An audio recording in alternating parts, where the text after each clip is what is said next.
स्वागत है दोस्तों आप सभी का फिर से एक नई वीडियो में। दोस्तों आज का ये वीडियो दोस्तों जेक बोर्ड के दोस्तों क्लास 11 के सभी विद्यार्थियों के लिए बहुत ही ज्यादा मोस्ट इंपॉर्टेंट वीडियो रहने वाला, ठीक है। क्योंकि दोस्तों आज के इस वीडियो में हम लोग जो है क्लास 11 का जियोग्राफिक यानी कि दोस्तों भूगोल का कल जो आपका वीकली टेस्ट होगा, ठीक है। कल जो आपका वीकली टेस्ट होगा उसका दोस्तों फाइनली आज के इस वीडियो में हम लोग जो है क्वेश्चंस को सोल्व करने वाले हैं। इसलिए दोस्तों आप वीडियो को शुरू से लेकर अंत तक देखिएगा। जितना दोस्तों को जरूर शेयर कीजिएगा। चैनल पे दोस्तों पहली बार सब्सक्राइब करने के साथ साथ बेल नोटिफिकेशन को भी ऑल पे प्रेस कर लीजिएगा, ठीक है। तो चलिए दोस्तों फाइनली आज की इस वीडियो को शुरू करता है। वीडियो को शुरू से लेकर अंत तक जरूर से जरूर देखिएगा।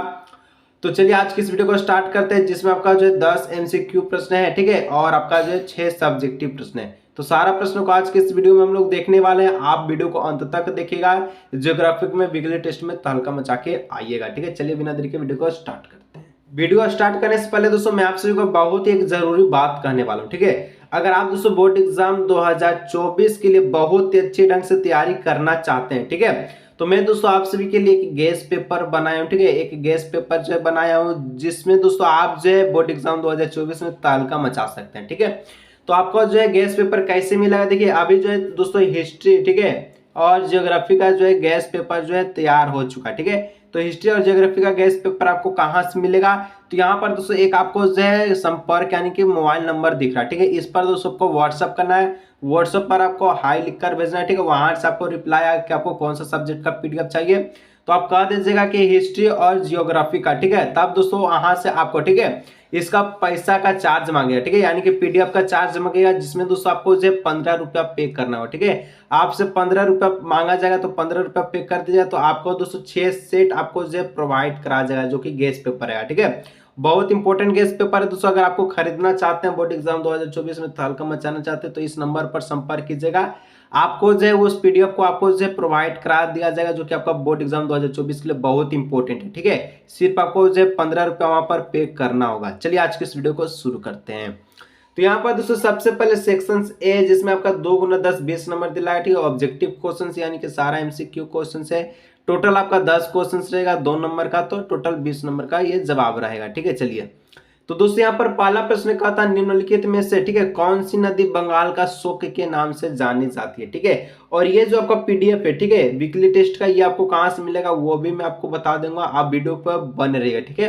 मैं आपको बता दूंगा कि जो आप पीडीएफ है कहाँ से आप पढ़ सकते हैं इसको आसान से, ठीक है।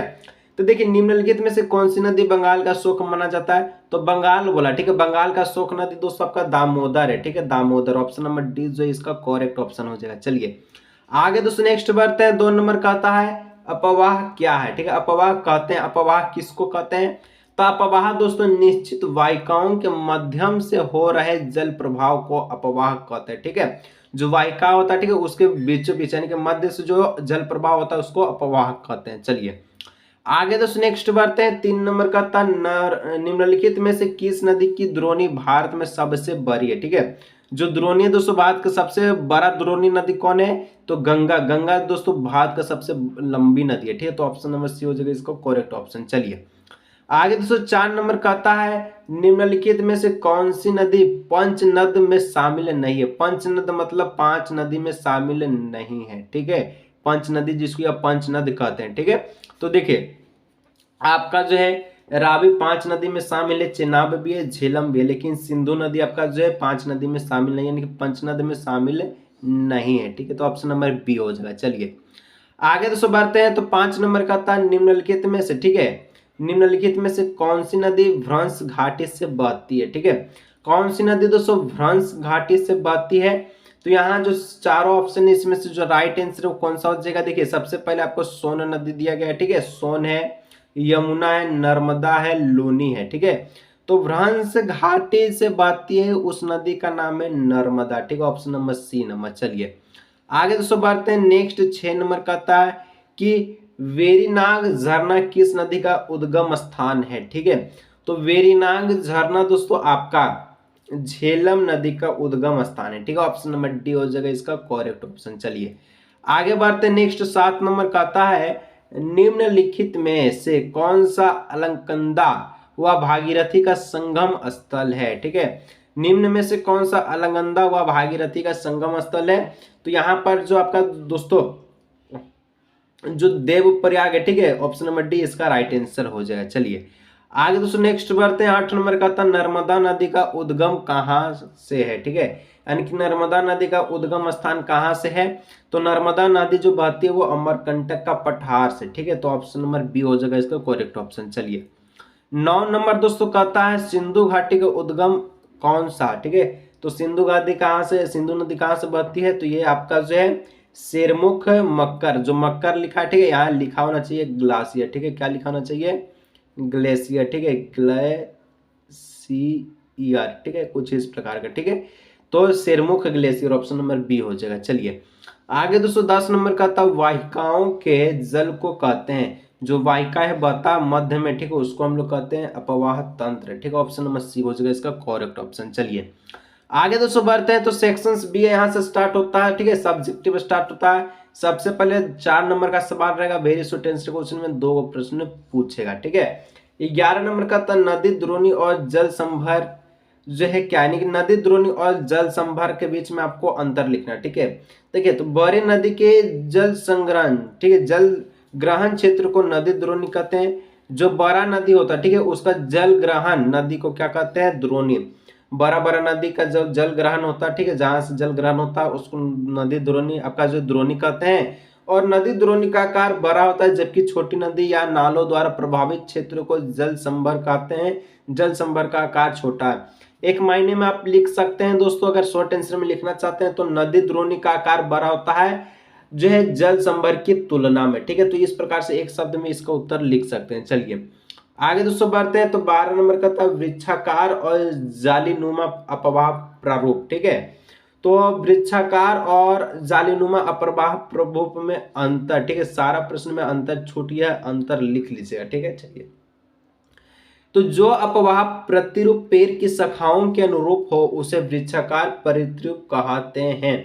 जो अपवाह दोस्तों प्रतिरूप पेड़ की शाखा जैसा हो, ठीक है, जो बहेगा, ठीक है, उसको हम लोग क्या कहेंगे, प्रतिरूप जो है वृक्षाकार प्रतिरूप कहेंगे। जैसे उत्तरी मैदान की नदियां जब मुख्य नदियां एक दूसरे के समांतर बहती है तो सहायक नदियां उसके समकोण पर मिलती हो, ठीक है, ऐसे प्रतिरूप को जलीनुमा अपवाह कहते हैं। समकोण पर इस प्रकार से दोस्तों मिलेगा, ठीक है, इस प्रकार से, तो उसको क्या कहेंगे, एगो इधर से एगो इधर से, ठीक है, तो इसको हम लोग कहते हैं जालीनुमा अपवाह, ठीक है, जैसे कि जाली मार रहा, ठीक है। चलिए आगे दोस्तों बढ़ते हैं। सेक्शन सी की ओर, ठीक है, सेक्शन से यहाँ स्टार्ट होता है। 13 14 2 प्रश्न पूछेगा, 6 नंबर का शॉर्ट आंसर क्वेश्चन में आता है। अब केंद्रीय और अभिकेंद्रीय अपवाह प्रारूप, ठीक है, फिर से प्रारूप लिखा लेकिन अंतर नहीं लिखा, ठीक है, सारा प्रश्न में अंतर हुआ, ठीक है, अंतर है, ठीक है। चलिए तो इसमें क्या क्या अंतर है उसको आपको बताना है।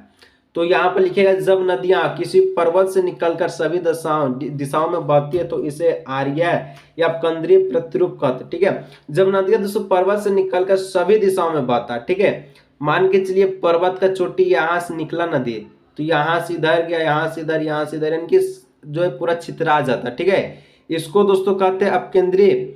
और जब सभी दिशाओं से नदियां बहकर, ठीक है, किसी झील या गर्त विसर्जित होती है तो उसे अपवाह प्रतिरूप को अभिकेंद्रीय प्रतिरूप कहते हैं। यानी कि जब ऊपर से जब नदी गिरा तो कहीं नदी झरना, ठीक है, झील में गिरा तो उसको हम लोग अपवाह, ठीक है, अभिकेंद्रीय अपवाह कहेंगे। चलिए नेक्स्ट दोस्तों 14 नंबर कहता है कि भारत में नदियों को आपस में जोड़ने का सामाजिक आर्थिक लाभ क्या है, ठीक है।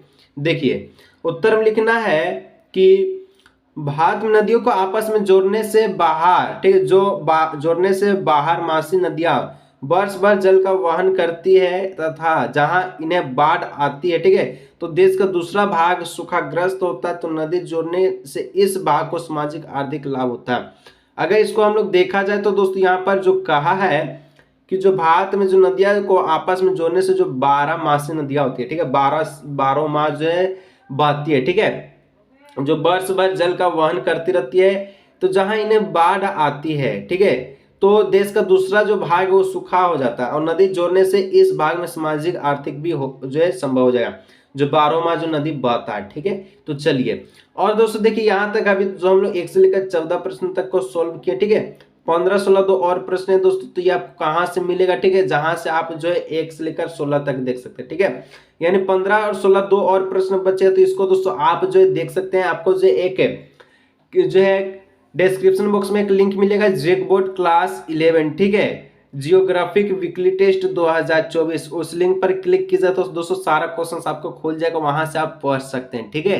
तो चलिए आज की इस वीडियो को यहीं रखते हैं, मिलते हैं नेक्स्ट वीडियो।